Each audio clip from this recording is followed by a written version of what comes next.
bem-vindos ao Historizando. O nosso assunto de hoje é a questão da semana. Para quem não sabe do que eu tô falando, toda sexta-feira aqui no Historizando vai ter questão de correção de questão, vai ter correção de prova, revisão para prova, tudo para você aprimorar os seus conhecimentos, não só de história e de humanas de uma forma em geral, mas até mesmo sobre as habilidades em se fazer a prova. A gente discute muito isso aqui. Então, se você gosta desse tipo de conteúdo, deixa o seu like, se inscreve no canal, que é muito importante. E hoje nós vamos falar de Unesp. Essa semana já soltei um vídeo extra sobre a Unicamp, que vai rolar agora no fim de semana, se eu não me engano. E vamos falar de Unesp, também Fulvestre. E aí comenta qual outro vestibular você vai fazer pra gente continuar produzindo esse tipo de conteúdo aqui. Não se esquece também que o Historizando e a Filad estão juntos aí na questão de resoluções para o seu Enem, de alternativas para o seu Enem, de cursos para o seu Enem. Então vou deixar o link aqui embaixo também, tá? Vamos lá, vamos falar de Unesp. Se você ainda não fez essas questões, dá um pause antes dos meus comentários, faça a questão para você treinar junto comigo. Aqui já tem playlist de Unesp, já tem playlist de vários vestibulares paulistas. E não se esquece que recentemente também saiu o Brasil Colônia, e aí eu pretendo fazer em breve também sobre o Brasil República na Unesp. Combinado? Vamos lá! Leia o texto para responder as questões a seguir. Então, na Unesp tem isso. Acho que na Fulvestre também tem, se eu não me engano. Mas tem essa concepção de um texto para mais de uma questão. Então, é a atenção redobrada, triplicada, quadriplicada para o texto, né? O Rio de Janeiro, nos primeiros anos da República, então falando de império aí, mas de transição, era a maior cidade do país, com mais de 500 mil habitantes. Capital política e administrativa, estava em condições de ser também, pelo menos em tese, o melhor terreno para o desenvolvimento da cidadania. Desde a independência e particularmente desde o início do Segundo Reinado, quando se deu a consolidação do governo central e da economia cafeeira na província adjacente, então está falando na província do lado, a cidade passou a ser o centro da vida política nacional. O comportamento político de sua população tinha reflexos imediatos no resto do país. A proclamação da República é a melhor demonstração dessa afirmação. Então, na verdade, o José Murilo de Carvalho, nesse texto, né, do livro Especializados, que é um dos clássicos de um dos maiores historiadores do Brasil, que é o José Murilo de Carvalho, nesse texto aqui está falando desse processo transitório. Ele fala da importância do império e tudo, por isso é interessante a gente compreender, mas também fala desse início da República. A proclamação da República em 1889 fez o quê? Letra A. Expressou a interferência norte-americana e reduziu a influência britânica nos assuntos internos do país. Que interferência norte-americana na nossa proclamação da República? Estou falando que não tinha nenhuma interferência de nada, mas na proclamação da República?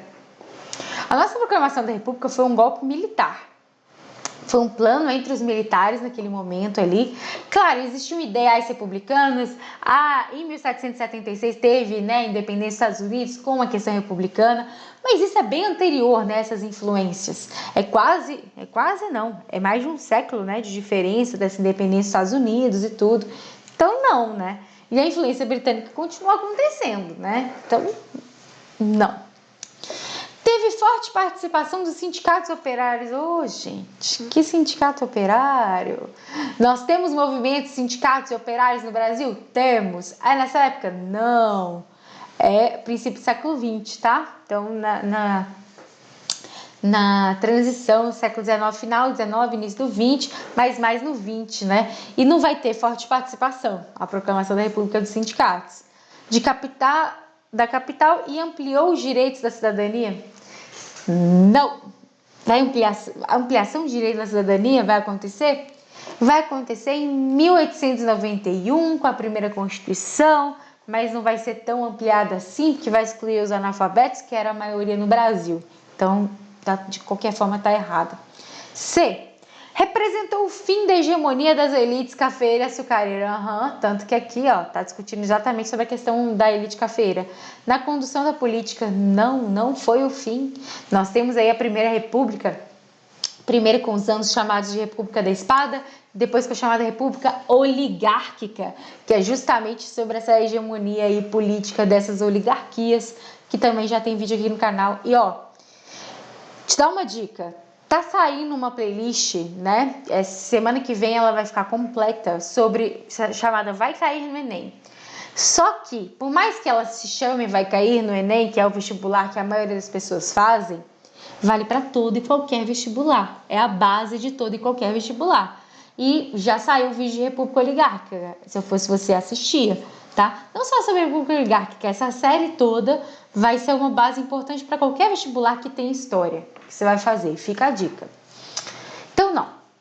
Foi rejeitada e combatida militarmente pelos principais clérigos no Brasil. Olha só. Rejeitada. A proclamação foi rejeitada e combatida militarmente pelos clérigos católicos no Brasil e no exterior. Os padres católicos pegaram em armas. Não rolou isso não, tá? Letra E, resultou da ação de um setor de forças armadas, os militares, e contou com o apoio de grupos políticos da capital. Ô, gente, suave, né? As outras estão até meio absurdas, assim, na minha humilde opinião. Se você não concorda comigo, comenta aqui embaixo. Próxima sobre o mesmo texto. O texto afirma que a consolidação do Rio de Janeiro como centro da vida política nacional ocorreu com o quê? Aí a gente volta lá. Cadê? Capital política, o Rio nos primeiros anos era a maior cidade. Capital política e administrativa estava em condições de ser também pelo menos o melhor terreno para desenvolvimento. Desde a independência, segundo o reinado, quando deu a consolidação do governo central e economia cafeeira, na província adjacente, a cidade passou... Aqui, ó. A cidade passou a ser... caneta, funcionei. O centro da vida política nacional. Então, olha só. Volta para cá. Desde que a independência e particularmente desde o segundo reinado, quando se deu a consolidação do governo e da economia cafeeira na província adjacente. Então, desde isso, tá? Consolidação do governo, mais economia cafeeira na província adjacente. Então, ocorreu com... Letra A. Reunião dos órgãos administrativos na capital e o fechamento das assembleias? Não foi desde isso. Proclamação da independência política e a implantação do regime republicano? Também não, porque foi no segundo reinado. Concentração do poder nas mãos do imperador e a ascensão econômica de São Paulo. Ai, Tati, como assim? Vamos voltar. Desde a independência e particularmente desde o início do segundo reinado. Consolidação do imperador. Consolidação, usou a mesma palavra, governo central. Se é desde o segundo reinado, consolidação do governo central, consolidação do Dom Pedro II, né? E a economia cafeeira na província adjacente. Basicamente é a mesma coisa com palavras diferentes. A resposta, que é a letra C de casa. Concentração do poder nas mãos do imperador e a ascensão econômica de São Paulo, província adjacente, São Paulo, economia cafeeira, Vale do Paraíba, Oeste Paulista, aquela coisa toda. D. Declínio da economia açucareira nordestina e início da exploração do ouro. Gente, aqui você está confundindo com o quê? Período colonial, né? Não é o caso. Crescimento populacional e a democratização? Vai rolar democratização no segundo reinado, gente? Participação da maioria no segundo reinado? Gente, nem na República Oligárquica rola, de fato, essa questão da democratização. Muito menos no segundo reinado. 3. Não fez? Dá pause. Vamos pegar meu negócio aqui. Ó, nós estamos na terceira, tem 4 questões. Tati, cheguei na metade. Comenta aí. Tati, cheguei na metade. Deixa seu like, se inscreve no canal. Mostra pro YouTube que esse conteúdo é legal, que esse conteúdo é útil, que esse conteúdo pode ajudar pessoas. Por favor, faça isso. Por mais que eu me esforce aqui, eu também preciso de você para que isso aconteça. Artigo 1º, acho que eu peguei borracha. Artigo 1º. Todos os escravos que entrarem no território ou portos do Brasil vindos de fora ficam livres. Os importadores de escravos no Brasil incorrerão na pena corporal do artigo 179 do Código Criminal imposta aos que reduzem a escravidão às pessoas livres. A escravidão às pessoas livres. Olha que interessante. Lei de 7 de novembro de 31. Vamos discutir sobre isso e eu vou te ensinar se você não conhece. A lei de 7 de novembro, também conhecida como Lei Feijó, fez o quê? Aí é o seguinte. O que acontece? Se você soubesse isso que eu vou te ensinar agora, e se eu estivesse lá na prova, nesse momento, essa questão seria fácil. Se você não soubesse, provavelmente seria uma questão difícil. Deixa eu te contar. A maioria das vezes, quando a gente vai estudar o fim do tráfico negreiro, toda essa discussão, a gente só fala de 1850. Porque, de fato, 1850, que é a Lei Eusébio de Queiroz, ela vai proibir o tráfico negreiro e acabou, e é isso mesmo. Só que a gente tem uma lei anterior, chamada Lei Feijó, de 1831. O que acontece? A Inglaterra, quando ela vai reconhecer a independência do Brasil, ela reconhece sobre algumas condições. Uma delas é que o Brasil prometeria, dentro de X anos, sei lá, 3 anos, 4 anos, algo assim, o fim do tráfico. E o Brasil assina isso. Então, sabe a lei para inglês ver, que a galera fica falando de várias leis? Essa aqui é a real lei para inglês ver. Por quê? A promessa foi do fim do tráfico, ela foi cumprida em 31, foi cumprida, fez-se a lei. Mas ela, na prática, não funcionou. E tanto que, gente, era uma lei de fato, que vocês, para terem uma ideia, o tráfico negreiro, ele não deixa de existir. Mas ele não vai acontecer mais nos principais portos, como se fosse algo permitido, tá? Aqui no canal tem um vídeo sobre a abolição, eu falo um pouco sobre isso também. O tráfico negreiro não vai acontecer a partir de 1831 nos principais portos, porque era proibido. Então, era tráfico mesmo, era o lance ilegal mesmo que rolava. Mas continuou acontecendo. E a galera fazendo vista grossa. Pra você ter uma ideia, muitos negros e negras nessa época que foram escravizados, mas que foram trazidos para o Brasil pós 1831, entraram na justiça e ganharam alforria. A gente tem documentos nesse sentido. Por que ganharam alforria? Porque eram proibidos, não era mais para trazer escravizado nessa época. Então, se trouxe depois, se eles conseguissem entrar na justiça, claro que não vai ser regra, né? Muitas das vezes vai ser exceção, porque qual condição que essas pessoas tinham, não é mesmo? Mas se eles conseguissem esse processo, eles ganhavam muitas das vezes. Por isso, porque estava na lei. Deu para entender aqui a importância, a compreensão disso tudo que a gente está discutindo? Então, quando a gente vai olhar a resposta, é meio que isso. Se você sabe, se você compreende esse processo, se você entende desse processo histórico, você acerta. Mas vamos ver as alternativas. Vamos ver o que a gente tem aqui, tá? A. Proporcionou a imediata suspensão da escravidão que se consolidou com a entrada maciça de imigrantes? Não. Não foi imediata. Eu coloquei suspensão, falei suspensão, mas é superação. Não foi imediata. Olha, uma coisa que a abolição no Brasil não é, uma coisa que não é imediata. A gente sabe disso. Inclusive, falei sobre isso no vídeo de Segundo Reinado da nossa playlist Vai Cair no Enem. Uma coisa que não é imediato. Já te garanto, já te dou essa certeza. Não é imediato. É um processo muito longo, que começa com disputas desde o período joanino, desde 1808, e vai até 1888. Resumindo, um século praticamente, tá? Então, vamos lá.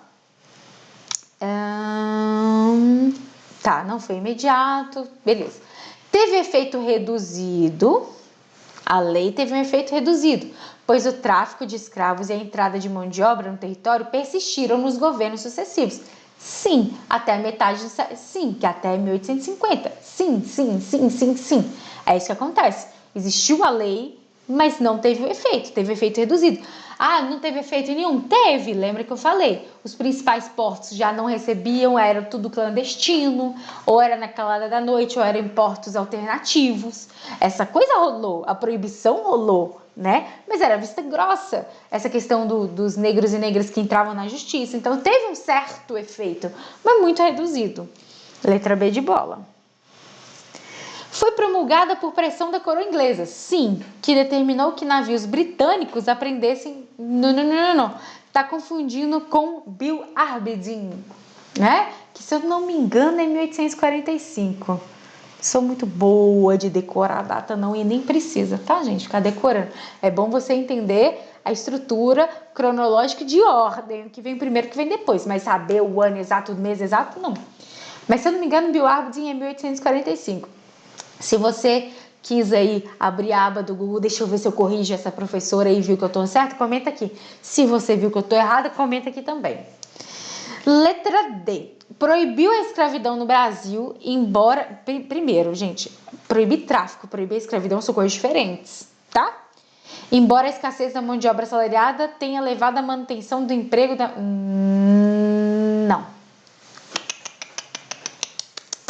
Não, tá?